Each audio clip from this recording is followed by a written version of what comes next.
Mulakan majlis kita dengan bacaan doa yang akan dipimpin oleh saudara Danish Amsyar bin Hisham. Dipersilakan saudara Danish. Bismillah. Al-Fatihah. Auzubillahi minasyaitonirrajim. Bismillahirrahmanirrahim. Alhamdulillahi rabbil alamin. Wassalatu wassalamu ala asyrafil anbiya'i wal mursalin sayyidina Muhammad wa ala alihi wa sahbihi ajma'in. Ya Allah, ya Tuhan kami, hanya kepadamu kami panjatkan kesyukuran atas segala kurniaan dan kurniaan-Mu. Sempurna majlis pada malam ini, kami memohon inayah dan taufik, berikan kami kemakmuran dan kebahagiaan.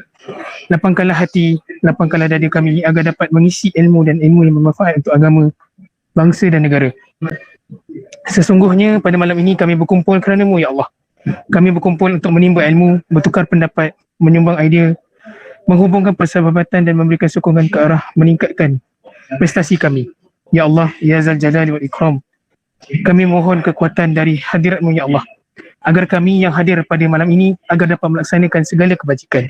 Rabbana atina fid dunya hasanah wa fil akhirati hasanah wa qina adzabannar. Wa sallallahu ala sayyidina Muhammad wa ala alihi wa sahbihi wa baraka wasallam. Walhamdulillahi rabbil alamin. Hadirin dan hadirat yang sudi meminjamkan masa bagi menyertai program ini. Untuk makluman semua, tujuan program ini dilaksanakan adalah untuk menyelesaikan tugasan khidmat masyarakat secara berkumpulan di bawah subjek kepimpinan Islam sambil berpeluang berkongsi ilmu serba sedikit insyaAllah. Saya perkenalkan beliau serba sedikit terlebih dahulu.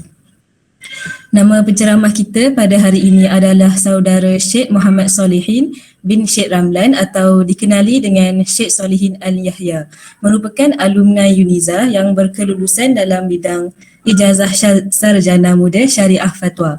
Tanpa melengahkan masa, saya serahkan majlis ini kepada penceramah kita. Dipersilakan. Bismillahirrahmanirrahim.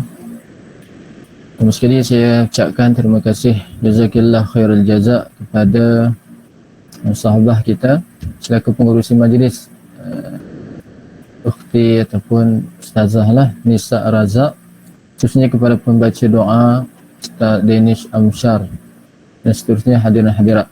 Bismillahirrahmanirrahim. Alhamdulillahirabbil alamin. Wassalatu wassalamu ala asyrafil anbiya'i wal mursalin sayyidina Muhammad wa ala alihi wa sahbihi ajma'in. Subhanaka la ilma lana illa ma 'allamtana innaka antal alimul hakim. Rabbi shrah li sadri wa yassir li amri wahlul 'uqdatam min lisani yafqahu qawli. Alhamdulillah, pertama sekali kita panjatkan syukur kepada Allah Subhanahu wa taala dengan limpah dan kurnianya dapat kita bersama-sama dalam satu majlis bicara ilmiah. Kalau lihat kepada pengurusi ataupun penganjur bagi tajuk pada malam ini adalah hamba Allah ataupun hamba Ramadan. Kalau lihat macam mana kelebihan bulan Ramadan, Allah kata apa kalau kita lihat pada ayat Al-Quran, qala Allah Ta'ala fi kitabil aziz, ya ayyuhalladzina amanu kutiba alaikumus siyam kama kutiba alal ladzina min qablikum la'allakum tattaqun. Wahai orang-orang yang beriman, sungguh telah difardukan, kutiba telah difardukan ke atas kamu itu siam, ini berpuasa. Kita berada pada sekarang ini adalah pada bulan puasa, maka kita wajib untuk berpuasa. Maka berdasarkan tajuk yang telah diberikan oleh penganjur, kita lihat adakah kita ini adalah hamba Allah ataupun hamba Ramadan. Kita nak lihat sejauh mana kita buat ibadah sebelum ini. Telah berlalu lebih kurang 28 hari. 28 hari kita telah berpuasa. Kita lihat, cek balik, adakah kita sembahyang kita kerana Allah? Adakah kita ikhlas semata-mata kerana Allah? Ataupun kita lihat kebiasaan? Maka ini kita nak mengatakan bahawa malam ini, adakah ibadah kita itu, adakah secara adah, ibadah dengan adah, yakni kita buat ibadat kerana kebiasaan, adat. Oh, bila orang puasa, kita pun puasa. Bila orang solat 5 waktu, kita pun solat. Bila sedekah, kita pun sedekah. Bila kita nampak orang buat taat kepada mak ayah, kita pun buat taat kepada mak ayah. Kita pergi orang tarawih, oh keluarga kita pergi tarawih, kita pun pergi tarawih. Kalau tak ada orang tak buat tarawih, kita tak buatlah tu. Maka kita lihat itu, adakah ibadah itu hanya sekadar adah ataupun kita jadi ibadah itu adalah sebenar-benar ibadah ataupun ibadah itu kerana Allah Ta'ala. Kita lihat bagaimana kita muhasabah diri. Adakah kita buat satu ibadah itu kerana Allah, semata-mata kerana Allah, ataupun kerana kebiasaan-kebiasaan adat-adat yang akan menatijahkan, tidak akan menghasilkan apa-apa kepada diri kita. Kerana para ulama mengatakan apa?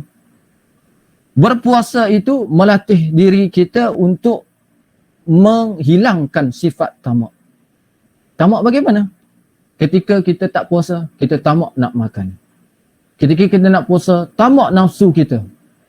Mata kita tak jaga. Kita melihat segala apa yang ada, kita lihat tanpa ada batasan, tanpa ada imannya, lapis iman yang menghalang. Kita kata, ini dosa. Melihat yang bukan mahram, melihat aurat yang bukan mahram, ini dosa. Ini dosa kecil, ini dosa besar. Itu.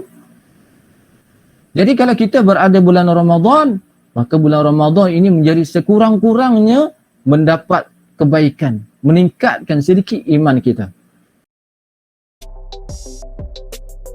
Sekarang saya soalan mengenai puasa. InsyaAllah akan dijawab oleh penceramah kita. Chat kita ada soalan daripada saudari Nurul Aisyah. Hadis berkenaan 10 malam pertama Ramadan adalah rahmat. 10 malam pertengahan adalah maghfirah dan 10 malam terakhir adalah pembebasan dari neraka. Itu sahih ke tidak? Bismillahirrahmanirrahim. Menjawab kepada soalan yang pertama, hadis berkenaan 10 malam pertama Ramadan adalah rahmat, pertengahan adalah maghfirah dan terakhir adalah pembebasan. Namun sebab bahawa hadis ini sahih itu tidak mencapai sehingga tahap sahih, tapi dhaif. Kata dhaif, walaupun dhaif tapi tidak makna bahawa dhaif itu adalah maudhu'. Kata-kata maudhu' adalah palsu. Dhaif tetap hadis, maknanya ada mungkin disebabkan perawi, disebabkan adanya kelemahan, kecacatan pada perawi menyebabkan hadis itu dhaif. Hadis tetap hadis, maknanya hadis daripada Rasulullah SAW. Maka ulama mengatakan bahawa hadis yang dhaif boleh diamalkan untuk fadailul a'mal, untuk